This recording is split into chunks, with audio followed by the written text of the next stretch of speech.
have a feel.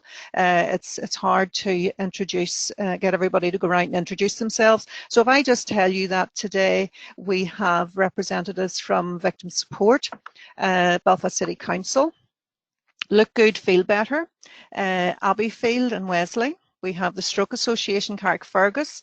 We have the Now Group. We have Parkinson's UK. We have Advice NI in Newry Morning Down. We have the Lagan Valley Regional Park. We have Newry Street Unite. We have RNIB. We have St John's Ambulance NI. We have Head Injury Support.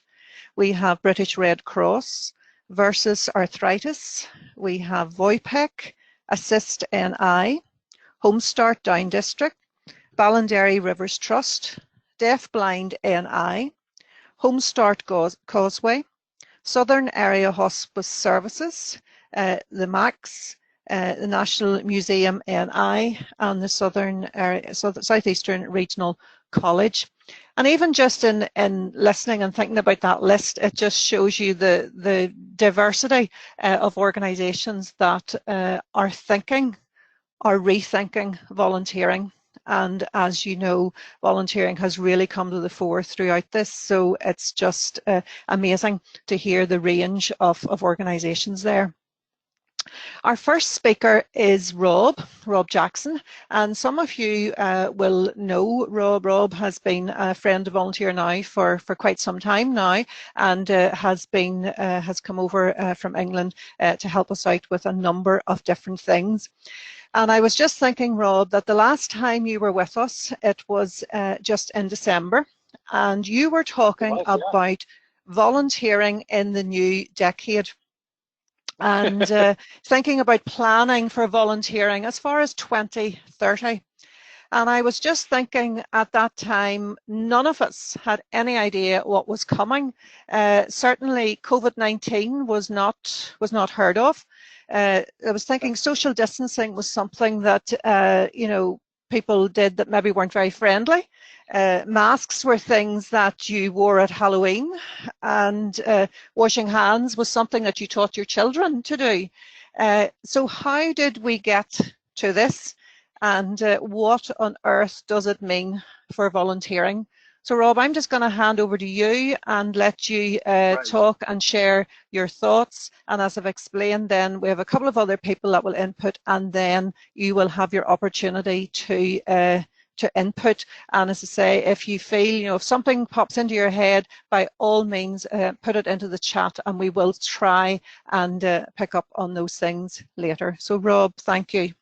Great, thank you. Have we got the ability for me to just quickly share some slides as well? Yes, Sandra? I think Julianne, are you just gonna flick through the slides? I can click through them certainly, Rob, or I can make you presenter. Lovely, that would be fantastic. Okay, no problem. Either way, it doesn't matter. Happy for you to click through them. If you want to go on to the first one or move forward, I'm not quite sure what you've got. There we go. That's the one. So thank you for the introduction, Sandra. Yes, who could have possibly guessed how much the world would change in 7 or 8 months since I was with you all last, or some of you anyway. And I think the first thing I would say before we really get into this is I'm going to do a little bit of crystal ball gazing, but our inability to predict what was going to happen in 8 months makes it nigh on impossible to predict what's going to happen in the next 8 months. I've said on a number of occasions in the last couple of weeks that I think the date that everybody started giving up on predicting what the future was going to be was the Brexit referendum and the Trump election back in 2016, and since then all bets are off. So if you haven't come across me, hello, nice to see you all. This is me. As you can see, the picture should match up with the one on your screen. I've worked in and around volunteer management for about 26 years. It'll be 26 years on Saturday, in fact, not that I'm counting. I count mainly because when I started, I had a full head of hair. And I have worked since 2011 as a consultant and trainer and writer and what have you on all things to do with volunteering. And prior to that, I was one of the directors at Volunteering England before that organisation folded into NCVO. So what I want to do this morning is just very quickly share with you 3 areas which I think are going to be interesting for us to think about moving forward around volunteering. So if you wouldn't mind moving on to the next slide for me, that would be incredibly helpful. So new perspectives on risk is the first one, and I think this has been something that's come into much sharper focus, certainly here in England in the last couple of weeks as we move towards the first volunteer involving re-engagement with charity shops on June the 15th, and it's certainly gaining more attention as we start to open up more from this Saturday as well. And I think it's probably fair to say that in the past, as indeed probably now, risk used to be something that organisations tried to avoid at all costs. We very much got into a culture, I think, in the last 10, 15 years of risk avoidance rather than risk management, and we've tried to kind of move away from some of the kind of more maybe people-focused aspects of working with volunteers into more process-focused things. So, you can argue pros and cons either way, but a particular explosion in things like health and safety guidance, criminal record checks, concerns over charitable public reputation, the explosion of anxiety that took place a couple of years ago when GDPR came on the horizon. All of those kinds of things have been very dominant for a lot of us in things that shape our approach to working with volunteers. And they're maybe not necessarily things that we've put in place as leaders of volunteers, but things our wider organisations have put in place. And when you couple that with the fact that volunteers are often seen as a risky proposition by some organisations, for no other reason than the fact they're unpaid, and therefore people perceive that because they're unpaid, we can control them less, they're less reliable, they're less competent, they're perhaps more threatening to paid staff, and we'll come back to that in the kind of post-COVID environment in the future. That volunteering practice has been very much shaped by risk over the last few years. And I think one of the things that the pandemic and the virus has done is it's shown us that realistically, risk is going to be part of this new normal that we're all talking about in a more acute way than we've ever realized before. You know, prior to COVID, we would step foot outside of our front doors and we would never give a second thought to the fact that there was a risk associated with walking down the street or getting in our car or going on public transport to go to work in the morning. It was just a part of how we did things. And now, anytime we set foot outside of our front doors, there's that nagging doubt at the back of our minds about whether people are going to stay 2 meters or 1 meter plus away from us, and whether people are going to be wearing masks and all of those kinds of things. And so I think it gives us an opportunity to think about risk in a different light. And some of that is just practical. So for example, have we checked alongside all the risk assessments and all the stuff that we've done about bringing volunteers back into our work, have we checked with our insurance providers to make sure that our volunteers are still covered by our insurance? That was something I'd never thought of until working with a group in South Australia. They explained to me that none of their volunteer protection insurance covered volunteers in the event they contracted COVID.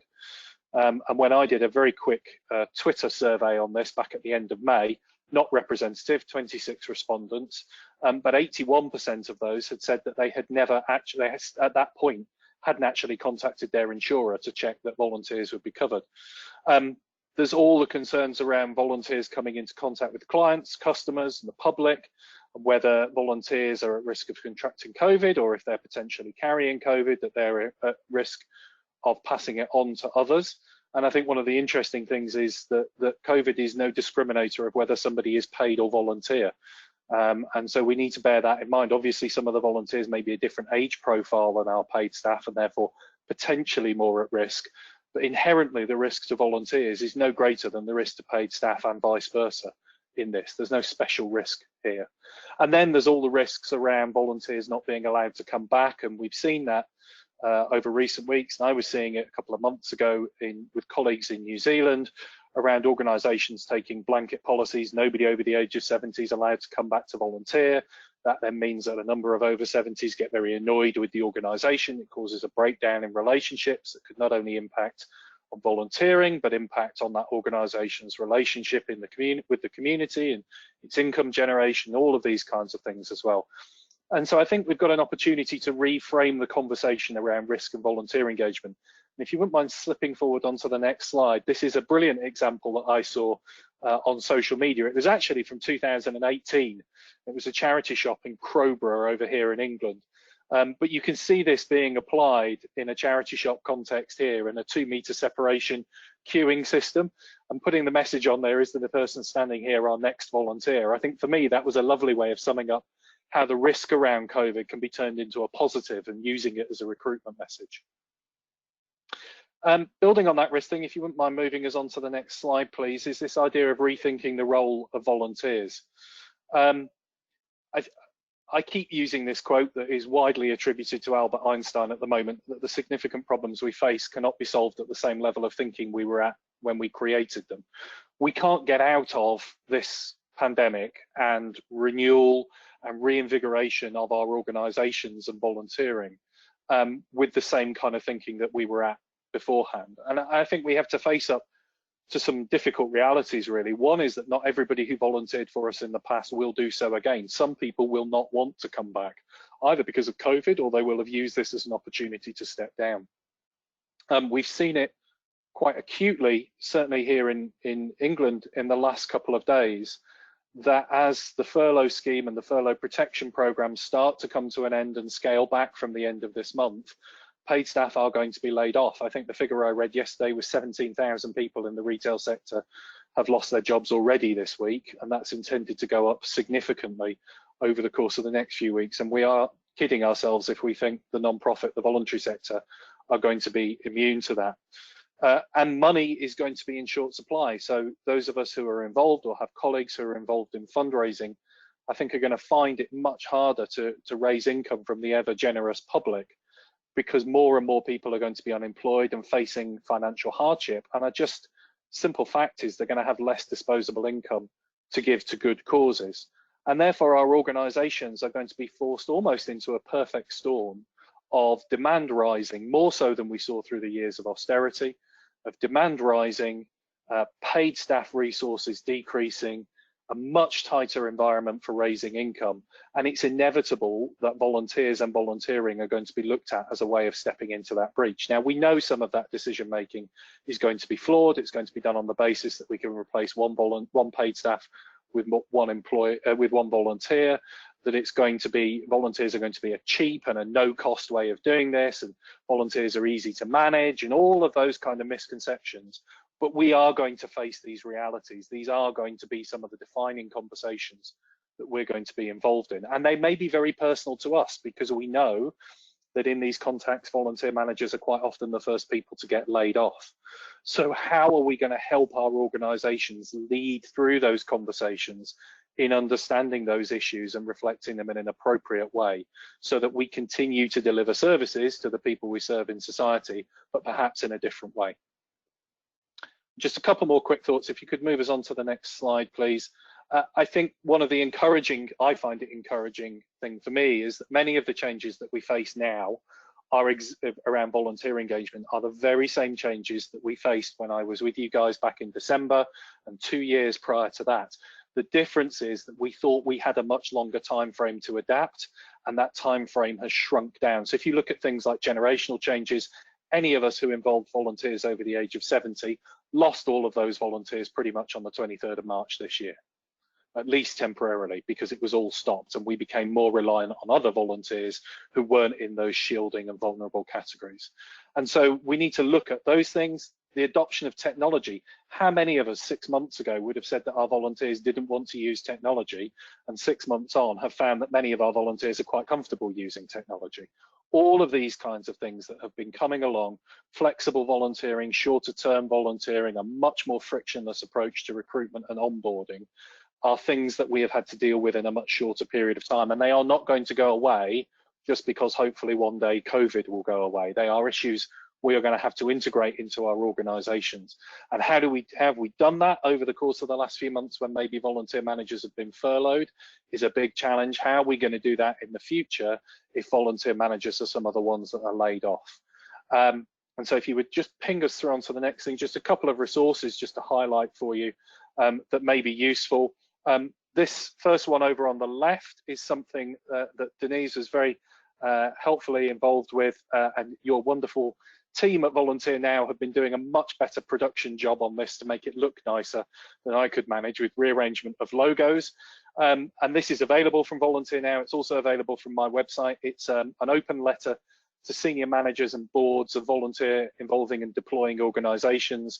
You can see a number of the organisations who have endorsed that. We've also now been able to add the NAVSM, which is the National Association of Voluntary Service Managers in the NHS, to this as well. Really, the purpose behind this is to help you in advocating to your organisations to make sure that there is investment in volunteer engagement rather than cuts, and to help organisations think about how they need to adapt. We see this as a tool that you can use and you can share in your networks, but in your own organisations, to say, look, it's not just me making this case, these key bodies believe in this as well. And the other resource, if you just ping the other one in on the slide, I launched on Friday last week. It's a free ebook. You can get it from my website, robjacksonconsulting.com.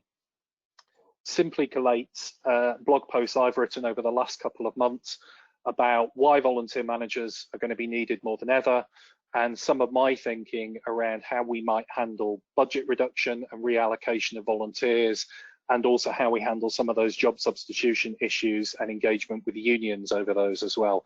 It's designed just to kind of help you think. It's just a collation of stuff you can get on my blog post, but in a PDF format that's hopefully a bit more easily accessible to you. So that's some thoughts from me. I will shut up. I'm happy to take questions now or later on. Thank you very much. There's all my contact details on the slide. You can get the resources I mentioned on the website, and I'm looking forward to being part of this conversation. Thanks, Rob. That's really helpful, and certainly has got us thinking. I think we will maybe keep all the questions to the end, if you don't mind. And I would like to call upon Catherine now, who I can't see. Catherine, are you? Oh, you are. You're there, and you've unmuted yourself. Catherine, maybe you would just. What? Catherine's from the Southeastern Regional College, otherwise known as CERC. So maybe, Catherine, if you just want to share some of your reflections on how you are rethinking volunteering and how you're finding that COVID-19 has changed volunteering and how you do things. That would be really helpful. Thank you. Sure, no problem. Hopefully everybody can hear me okay. Good.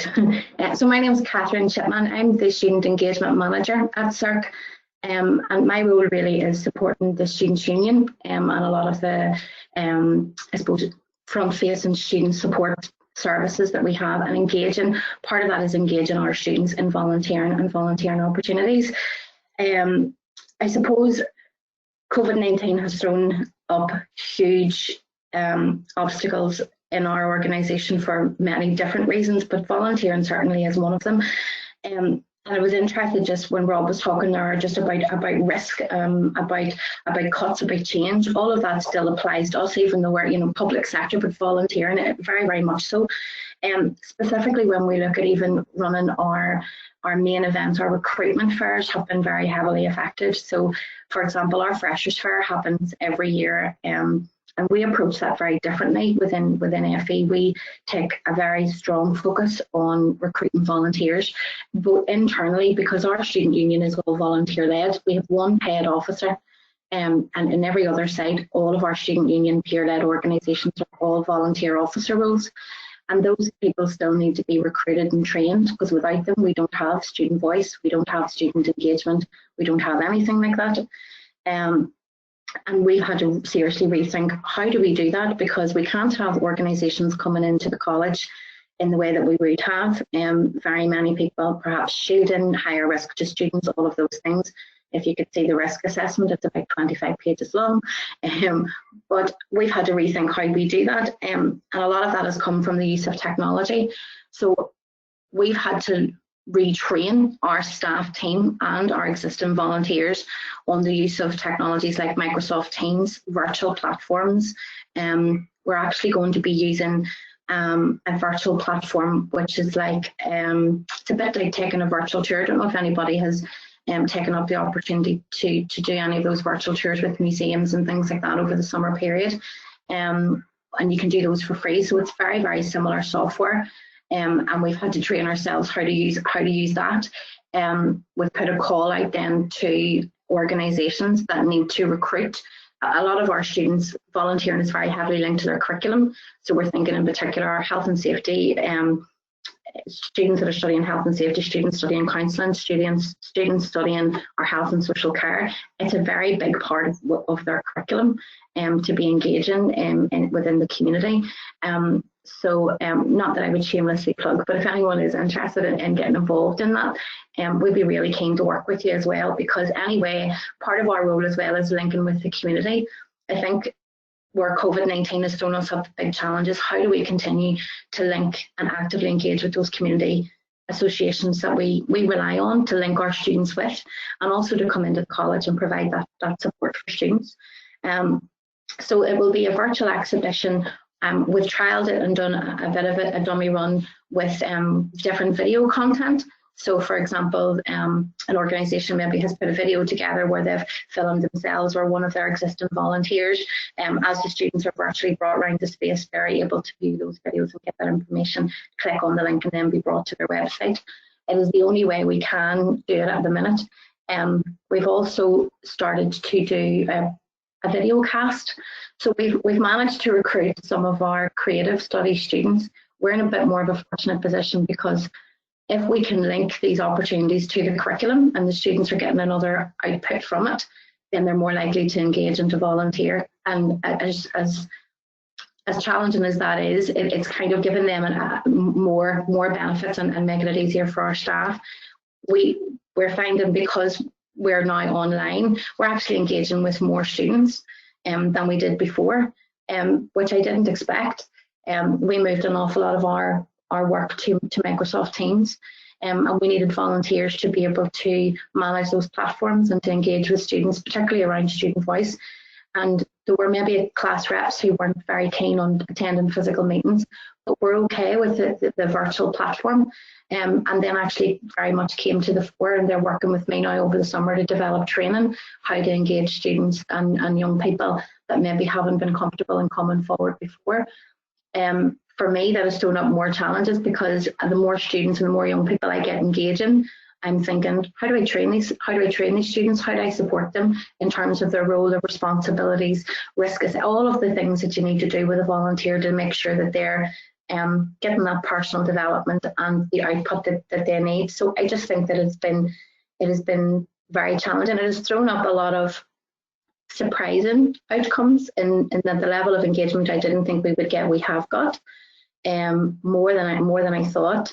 I think because we are very specific in the volunteer range, we tend to focus around that 16 to 25-year-old age group, and we find that they have engaged a lot with us on the virtual platforms, and they are actually more keen to support other people. I think there is this increasing sense of community among the students that we're all in that together. And I think when they've seen the impact of COVID-19 in their communities and on their families and all of those things, there's some very difficult stories coming forward from those students that we're trying to support, but they're keen then to support others. So I don't know if that maybe gives some examples about how we're trying to, I think Rob talked about rethinking the role of volunteers, that it's not just traditional, well, you turn up and we'll train you and off you go and do what we need you to do. We are rethinking, actually, we need these volunteers of ours to come to the fore, and they're taking much more of a leadership role, and this is how we can do this is how we can solve the problem. I actually find that they've helped me solve more problems, and looking at the technology. I actually have 2 of our media students that are training me on how to use things like Microsoft Teams and things like that. So I think where there are challenges, there have been some really helpful relationships that have come out of that, and our links with the curriculum are much stronger because of it.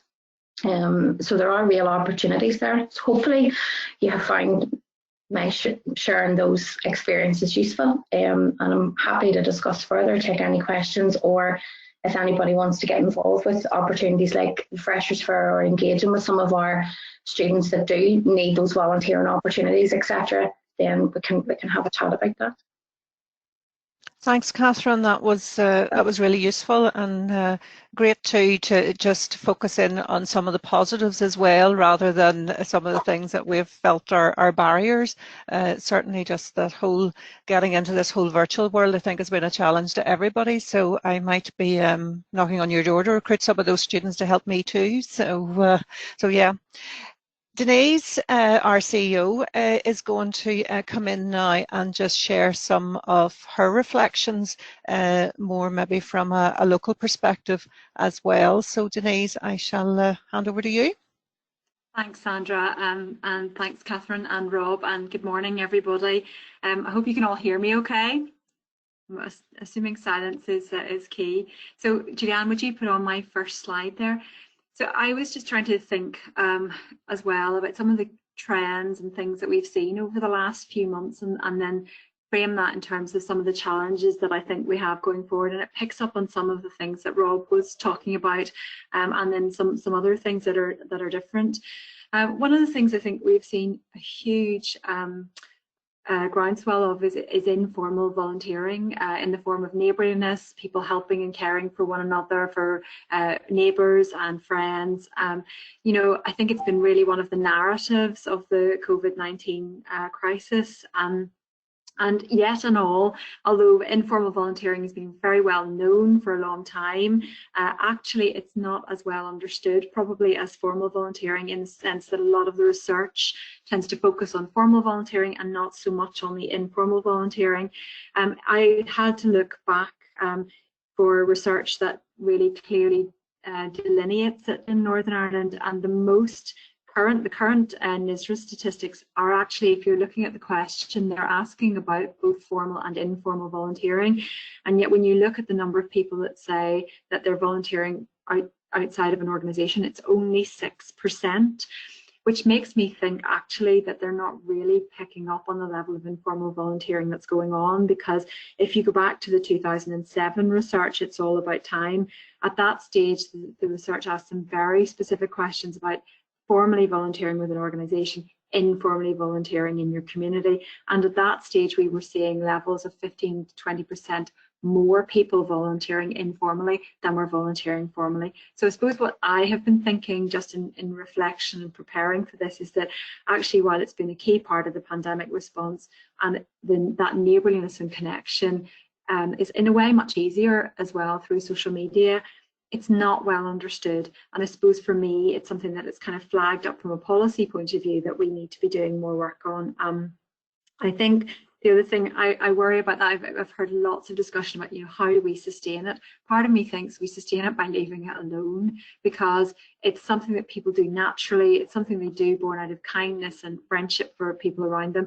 And I think if you try and over-engineer it, it can be damaging too. So that was something I thought would be maybe interesting to discuss this morning, or think about a wee bit more this morning. There's also an assumption, I think, that people who've stepped forward to volunteer informally will volunteer formally. And actually, I'm not certain that that's completely true. And I think, again, understanding those linkages and a bit more about it might be helpful in that context. So if we look at the next slide, then one of the other things that we've really seen is a slight enhancement of that informal volunteering, is that sort of step on to mutual aid. And by that I mean where groups are just coming together informally, you know, maybe a street level WhatsApp group or those kinds of things. And nationally and across Northern Ireland, we have seen, and indeed the Republic of Ireland, we've seen a large rise in mutual aid groups. I mean, a lot of this is driven by social media, and it's very interesting that, you know, if you look at the time well spent research that NCVO published last year, it was very clearly showing that this mutual aid and this volunteering without an organisation, just setting things up on your own, was becoming more to the fore, and we have definitely seen that over the last number of weeks. And because it throws up a number of challenges in terms of how you provide support to those organisations and how you knit those kind of looser affiliated groups into other sort of strategic responses, even in terms of the pandemic. One of the things I think is clear in a lot of the writing about mutual aid is that small is beautiful. Once things get really big and they get out of hand, where people don't know each other personally, it's much more difficult to manage in terms of risk and lots of other ways. So I think that was one of my reflections, that small was beautiful. There are challenges in terms of how you coordinate and communicate with lots of disparate groups that have no network and are not set up in a kind of way for clearly communicating. Governance is a challenge. I mean, because if it's a spontaneous group, they're not going to have governance structures in place.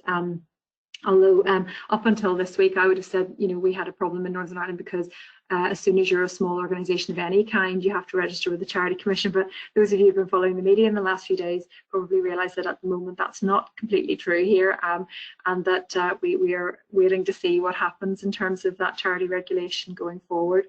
The other thing is about risk management, and Rob's already touched on that, but those mutual aid groups are not likely to have insurance in place and those kinds of things. But that's not to say that they're not taking a sensible approach in relation to managing risk. It's just probably not so formalised and not so structured. And then the other thing to consider is, you know, the challenge of what happens to those groups and those connections in the longer term. And again, I think that's something that will have to start to emerge over the next few months. And I've just put the link there for the information resource that we did for informal groups, if that's useful to anyone. My next slide then looks at some of the key challenges. I think inclusion has always been a challenge for volunteering, and largely because very often it's very localised, it's word of mouth recruitment. You know, it has been an issue over the years that where there has been a struggle, and I think that there's going to be an even bigger struggle in this space in the next little while. Some groups are going to be less able to volunteer in terms of the COVID response, in terms of face-to-face volunteering. You know, obviously people with health issues, people who are older, potentially people who are shielding, people from Black, Asian, minority ethnic groups, because they're maybe more prevalent in terms of infection rates. There are lots of reasons why people might not feel comfortable to come to face-to-face volunteering. But one of the things I thought was really interesting about what Catherine was saying was about how maybe there's more engagement through online and digital than perhaps we expected, and maybe it will change how we do things as organisations. I suppose for me, as I was reflecting on this in preparation for today, I was thinking, you know, the challenge, the gauntlet is thrown down to us as organisations to think, how can we be really creative in how we're inviting people to support us and to volunteer, and that's not going to be some of the ways that we've always done it. And then one of the other things I was thinking about is this business of the community response, and there's been so much media coverage, but I do wonder, and I think we had heard, you know, that some areas, particularly in Northern Ireland, I don't know what this is like across England and other parts, some areas had a much stronger community response than others, and I wonder how it feels if you're watching that on the TV news and you're not feeling that community response is prevalent in your own community. And I think some of that issue will start to emerge as we, you know, begin to analyse some of the response and how it has actually happened, and that will impact as well on people's view of volunteering and taking part. So again, that's something I think we need to reflect on in the number of months ahead. And my last slide, just in conclusion, I suppose I was thinking, you know, are we going back to business as usual? And I mean, I really hope not, is my answer to that. I mean, I really hope not, because I think, you know, we have huge opportunity for creativity. We've already heard a little bit of that from Catherine this morning and from some of Rob's reflections about technology.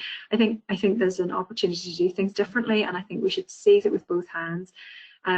Also, a lot of people who step forward to volunteer for the first time during the COVID crisis are first-time volunteers, and there is a chance to try and get a whole new generation and a whole new range of people involved. So again, I think we need to be looking for opportunities to do that. But I suppose finally, just in reflection, I think there's an opportunity to restart volunteering perhaps more as we would want it to be, you know, more flexible, definitely more inclusive and more innovative. So I suppose I'm just putting that out there as a discussion starter this morning. I mean, how would we think about starting volunteering again, you know, more as we want it to be? So that's my final thoughts. Sandra, over to you. Okay, well, it's not really over to me because it's over to you, our participants. You have heard 3 different inputs this morning, and I think some really useful things within that. So really, it's trying to think now for yourselves in terms of, I think, you know, Denise used the word there about creativity. So surely that is the big thing for us in terms of how, as organisations, can you be more creative. So what, now I can see one question coming in there, and I'll take it now, but maybe you can be thinking about questions, and as I say, you can either put into the chat or you can unmute yourself and ask the question. So Paula is asking Catherine, with regards to the video and virtual fair, is there a certain video stream that you can use? I think we have all struggled with all the various forms of technology, all the different platforms and things that you can use. So I can identify with that question. Catherine, have you any tips? In terms of the platform that we're using? How you actually did the video streaming, etc. So, well, a couple of things. What we did, our Microsoft Teams, obviously with GDPR and everything like that, we find, pardon me, Microsoft Teams just gives us that wee bit more security internally.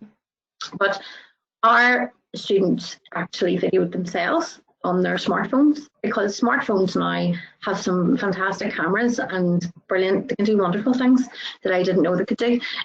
So they were doing a lot of videos themselves, because at the end of the day we're trying to engage that student group, so it was up to their peers, if you know what I mean, to put that across. They were even putting things like TikTok videos and of themselves doing the clap for carers and things like that, and sharing it on our social media, and then we were sending that out to students or putting that up there. So another way that some of the organisations have been sending us videos is even using things like Microsoft PowerPoint, and having a PowerPoint and talking over the PowerPoint, recording their voice is good. Not everybody's very comfortable with being on camera and having to record themselves. I can speak from experience. I've actually had to do that myself, so it's sometimes a bit uncomfortable. So the Microsoft PowerPoint was quite good, and having to do that. We've done some webinars as well. There's in Microsoft Teams again, there's like a live function where you can invite other people into a call and have it like a webinar and do that live and share camera, very much like the platform that we're doing now, only with the students and the volunteers. Isn't it awful? I can't remember the name of the platform we're using for Freshers Fair. It was sent to me by a colleague, and actually it's very good. I will share it. I'll email it across even to yourself, Sandra, and some of the other things that we're using for the virtual fair. The name of it just escapes me.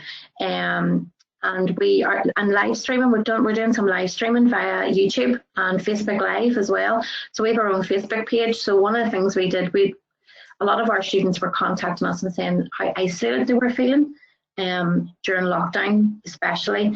And even though there was a lot going on in the community, a lot of that was around, helping people in poverty and food and all of that. And some people, actually, our students just wanted someone to talk to and somebody to engage with. That's all they wanted. So we did some Facebook Live quizzes and had kind of silly on the spot prizes. And I know that sounds very small, but actually a lot of our volunteers did those Facebook Live quizzes. And the amount of engagement we got with students after coming forward, that we could signpost to support, follow up with a phone call, have a chat with them and engage them then in other projects, was really good. So a lot of the technology already exists out there. I wouldn't make it very, very complicated. I'm not the most technical person, I have to say, and that hence the students showing me how to do things, but I have found things like Facebook Live and just stuff that we would use generally. Live streaming on YouTube is another way to do it, or you can live stream an event on Facebook and then upload it to YouTube after, so people can find it afterwards, and then put your links in then to your website, or direct the traffic into your website then as well. Hopefully that answers your question. No, absolutely, Catherine. Thanks so much. I think what you're saying there is has really summed up, Denise's last point. It's about creativity, and certainly technology is allowing us to be creative. And I suppose for so many of us, we're being pushed out of our comfort zones, and yet, you've shown there are so many things that are possible. For us, it was very much a case of must do is a good master. So we've been talking about having to do these wonderful things for a very long time, and student unions in FE very often they're not as funded, and we're very heavily reliant on volunteers, and sometimes you're almost like the poor cousin, if you know what I mean, and I don't mean that in a bad way, but you know, when we had to move to online, student engagement and the role of volunteers, a bit like what happened in the community, became so vital and so important. So we had maybe 7-8 days to get ourselves online. So I've never worked as hard in all my life, but we had to be so creative. And when we were hitting that block, we actually just went back to the students and went back to the people who were providing the service for and said, what does that need to look like? Do you know anything? And we actually find that that's created much more of a sense of community. So excellent. Yeah. Does anybody else want to share how they feel they have been creative in terms of, you know, Denise talked about flexibility, inclusion, innovation. Don't be shy if you feel there's something that you have done that has shown how you have, you know, risen to the challenge here and been able to make a change in how volunteering can work for you. Please share. I do have a question for Rob, but it's just if somebody else wants to just come in on something creative. I have something here from the Now group, Lisa Dooley, a community outreach worker. We run social groups for people with people with autism and learning disabilities. We help them get them into employment. So we have 8 social groups that were ran weekly. So we had to move all of them onto a social platform. And we had to retrain some of our participants in using technology.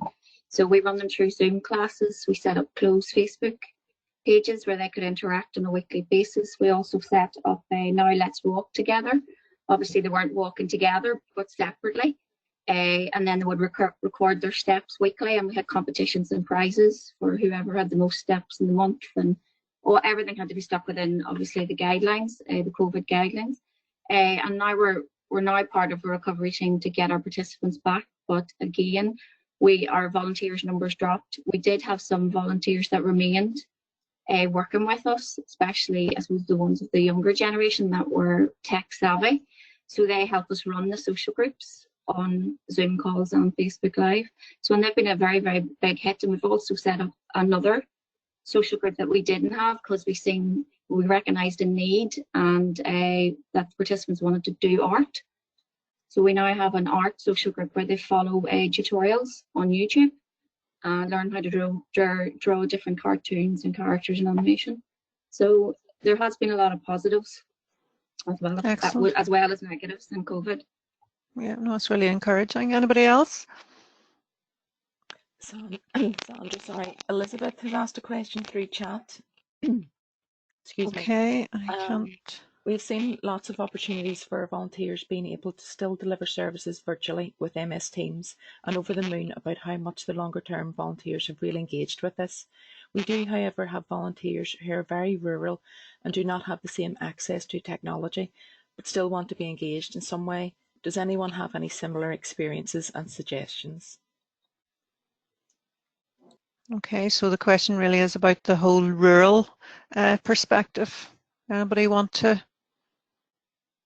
come in on that one? I think the only thing we did when we knew that students didn't have that technology to engage, sometimes the schools and colleges can help with that, because we've loaned out a huge amount of equipment to students in rural areas, and dongles and all sorts of stuff for them to be able to engage in their online learning. So very often there can be, I know that the councils and the colleges and that had different projects going on. If I have a wee look into that, and if I can find anything where you can tap into that, I'll send it on. No problem. Helen, I think you were trying to say something there, were you? I think I was just interested in adding to the conversation just around business not going back.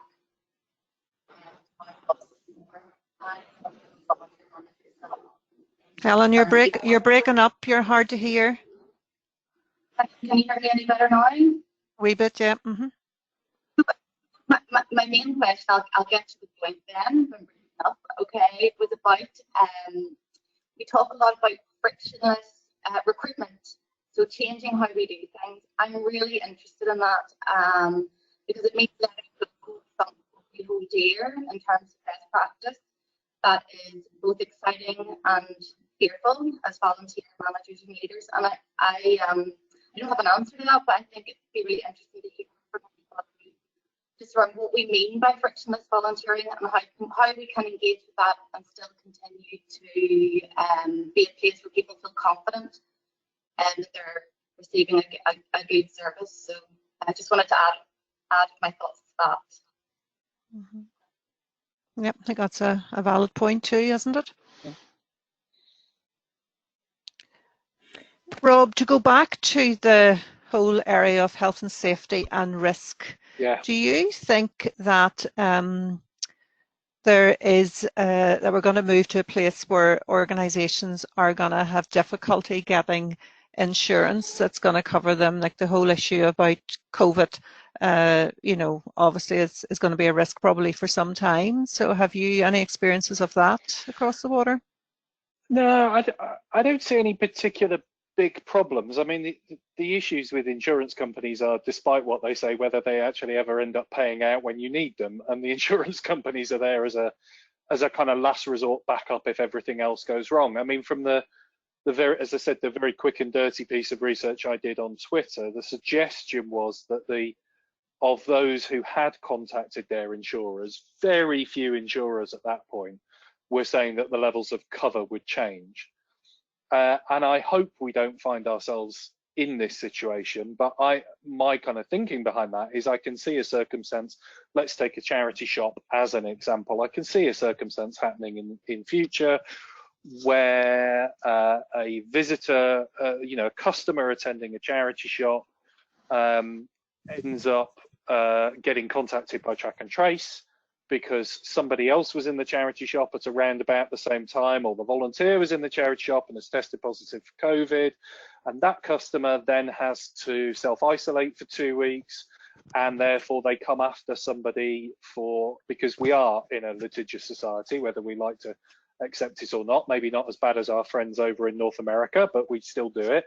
And then that customer then comes back to us and says, I'm going to sue somebody for 2 weeks loss of earnings, or if they actually contracted COVID, or if a volunteer gets COVID whilst they're volunteering in the shop and sadly dies and the family doesn't feel happy about that.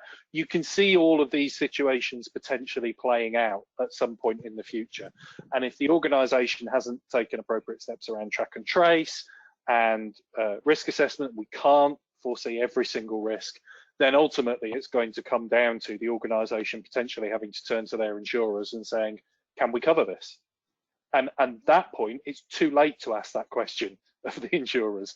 We should be having those conversations with them now so that we can foresee some of those circumstances and think, and it is, you know, it is a bit looking at doom mongering, but we also have to look at what the practical applications of some of these, you know, in Leicester at the moment, just to give you that example of the idea of the local lockdown in Leicester.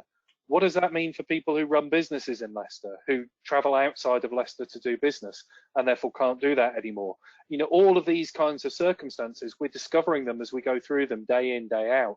So we need to be mindful of those and thinking about them and covering as many of the bases as we can as possible. Denise, you were waving to chip in on that. So.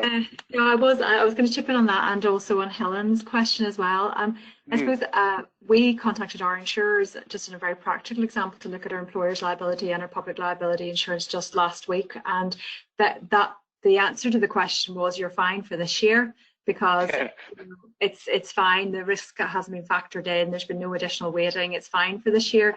And I said, well, what happens when we renew in February? And his answer was, well, we'll look at that in February, because we don't know how insurance companies are going to, I mean, and you could see a situation where it actually, a lot of this has to start being at your own risk, because it will be impossible to get cover for COVID related issues.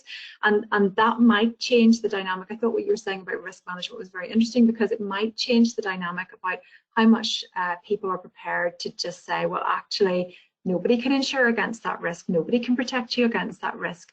And so it might begin to move that litigiousness. I wonder, I mean, who knows, maybe not, but I definitely think we're in a changing space there. The other point I think that Helen was making in terms of that frictionless recruitment. I mean, if you look at the example of the NHS responders and how quickly the recruitment process was turned around there, I mean, that was, and I'm not saying that that's the perfect recruitment tool or the best way of doing it, but that use of electronic platforms has really come to the fore. And I think, you know, in a way, it's something that I mean, obviously we have just launched Be Collective in January and we're working through that process at the moment.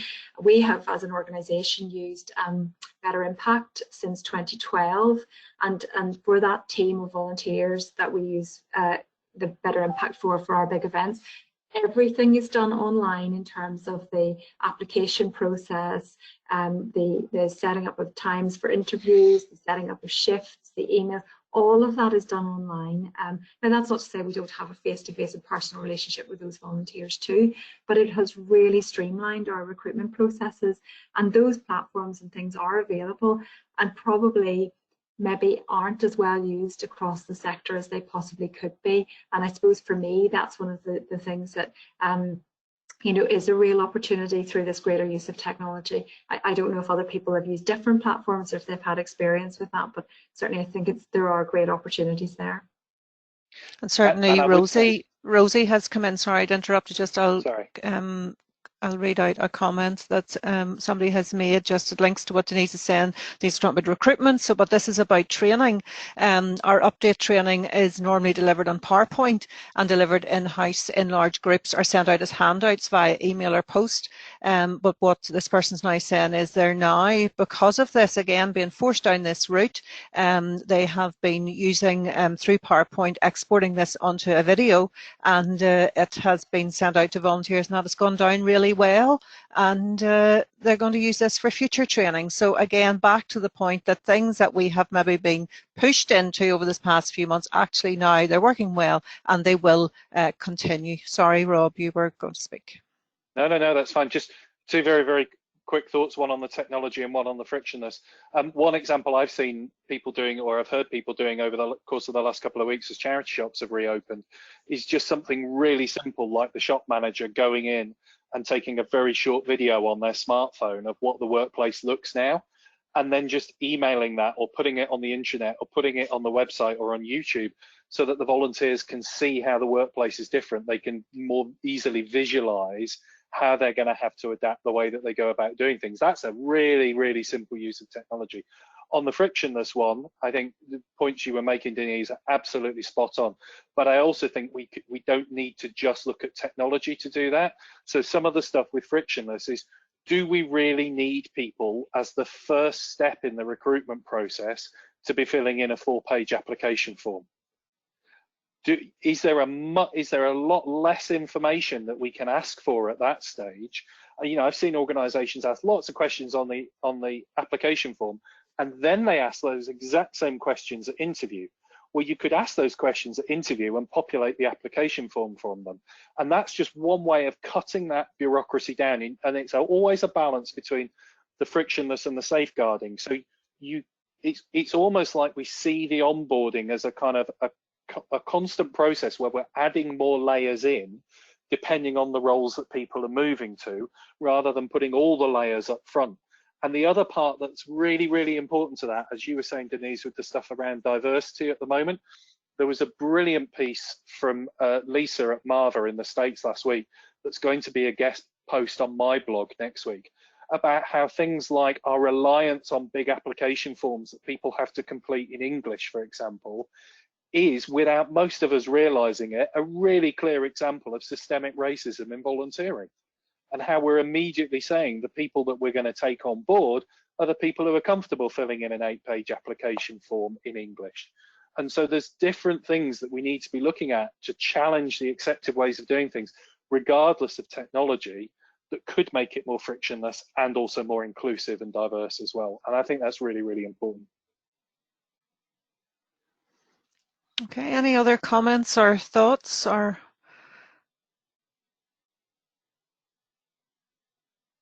anybody want to input? No.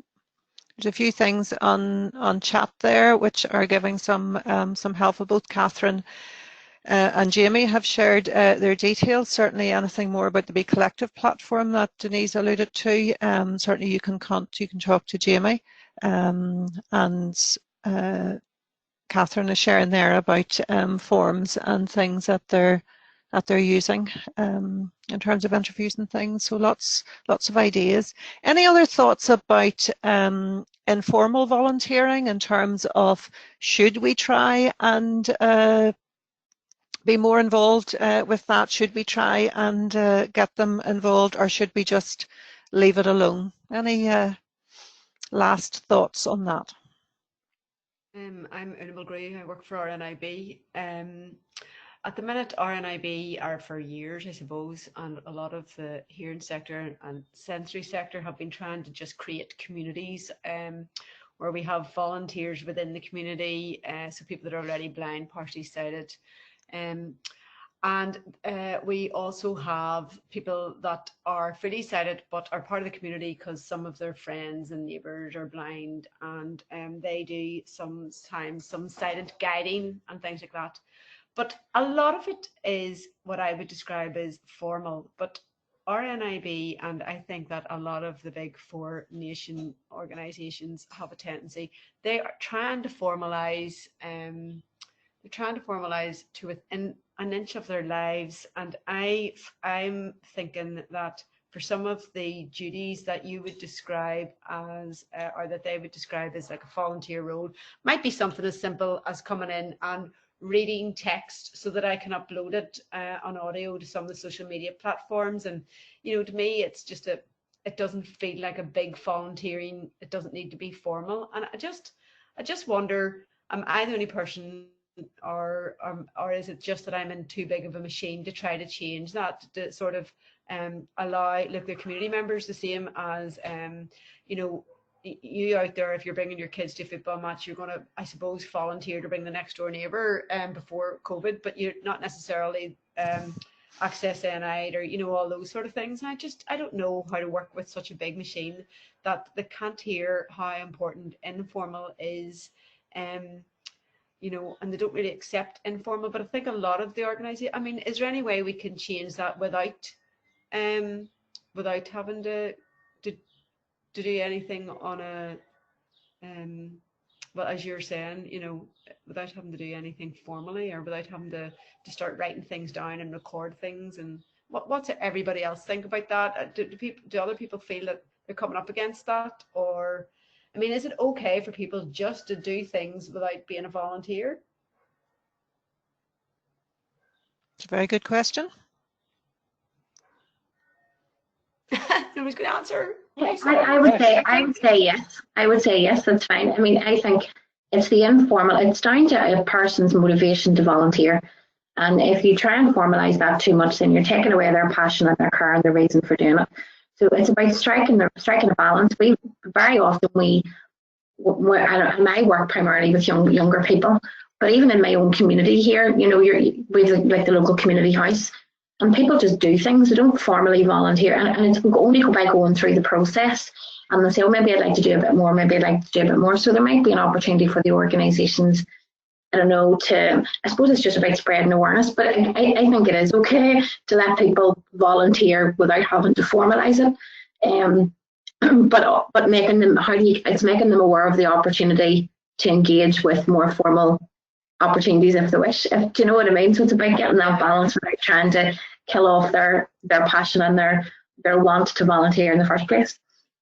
Yeah, it is a difficult one, I think. Rob, what's your thoughts on that? Is there a difference, do you feel, with 4 nation organisations than regional ones? I don't think there's a difference per se. I mean, two things I would flag up. One is, when I was at Volunteering England, one of the things that we always used to talk about was actually the only people for whom whether or not what people do is called volunteering or not matters is the likes of organisations like Volunteer Now or Volunteering England that have the word volunteer in the title, because we have to try and capture something and kind of conceptualise it and what have you. If people are out there doing good in society and they are making a positive difference and they're doing it safely, who cares if they're calling what they do volunteering or not, on one level. The other one, and I think you were saying Uni, that you're with RNIB. Was that right? Yes, that's right. And I do Yeah. know that we've had you know, some problems, and especially around safeguarding and stuff, and they're going OTT. Yeah, no, that wasn't the point I was going to go with anyway. It was more to do with the fact I used to work in fundraising and volunteer engagement in fundraising at RNIB, and for the organisation to say that, for example, for an organisation like RNIB to be cautious about informal volunteering, one simple thing I would point out to them is maybe not so much over the last weeks and months with COVID, but the amount of people that get in touch with that organisation and any of the big organisations around this call, those people would get in touch and say, we have done something to raise money for your organisation, here's a check. Guess what? The people that have done that have done informal volunteering without RNIB or Bernardo's or anybody else knowing about it, and have donated the money. And I have yet to find one of those organisations saying, we won't take that money. So they do embrace informal volunteering at the moment. They just don't call it that. And I think it's looking for opportunities like that to educate. And it comes back to the risk thing of the first thing anybody thinks, I can understand RNIB thinking it at the moment, the first thing anybody thinks is safeguarding. And actually that is a step down the line of our thinking, rather than thinking, how do we do this safely? And what do we learn from the informal that we can apply into our formal? Yeah, that's helpful. Well, it sort of is helpful, but I just think that it's unfortunate that people. Well, do you know something? It's too big, really, and I don't want it to. You know, I just feel like it's such a huge conversation, not just my situation or not just RNIB, but I just think. You know, it's a session all on its own, Una. It absolutely is, because you know, one of our participants is commenting there about the need to be careful with informal, because an organisation is not always aware of what's being carried out in the name of the organisation. I think this is probably to do with fundraising, and there's a reputational risk with this. And I know some organisations have had their fingers burnt with things like that in the past. So yeah, there's definitely two sides to everything, and it's that spectrum of volunteering that you know, there's all different types. And certainly at Volunteer Now, yes, we have volunteer in the title, but we have had we quite frequently have conversations about to be or not to be a volunteer, what actually is a volunteer, and whether we use that word or not. So yeah, it's definitely a big conversation, one that we certainly can come back to. We have gone over time, so apologies for that, but it was useful to hear that. What I would do in just closing this is just say to you to stay in touch with us. As Volunteer Now, we want to try and help you as best we can. As I said at the start, we're all learning through this. We don't necessarily have all the answers, and certainly in relation to our certain current circumstances, things are changing daily as it is. But I would re-emphasize that, you know, what I've heard this morning is about certainly lots of great stories of what has been going on and ways in which you have been rethinking volunteering. And I would encourage you to forward those stories to us, because we are trying to gather those stories and to actually create some sort of a legacy of this. I'm very much homing in on the positives, and I have been very struck this morning just in the short time that we've had with the positives. So certainly any stories you have, please forward them through to us. I'd also say to you, in terms of recruitment, if you need any help with recruitment whatsoever, Jamie has already put up his contact details there in relation to the Be Collective platform, and we certainly have community engagement officers out around all the different areas who would be only too willing to help you and to think through how you can engage volunteers in your activities. Certainly in terms of training, support, information, if there's an issue or an area that you think we could really do more on, again, we want to hear from you, because we want to be able to use the technology and get out there and engage with you as much as we can. And I'd also say to you, while this sort of ends this series of Rethinking Volunteering, we actually are doing a wee session on Monday morning, and it's focusing in just specifically on the whole area of health and safety and risk, which obviously was touched on today.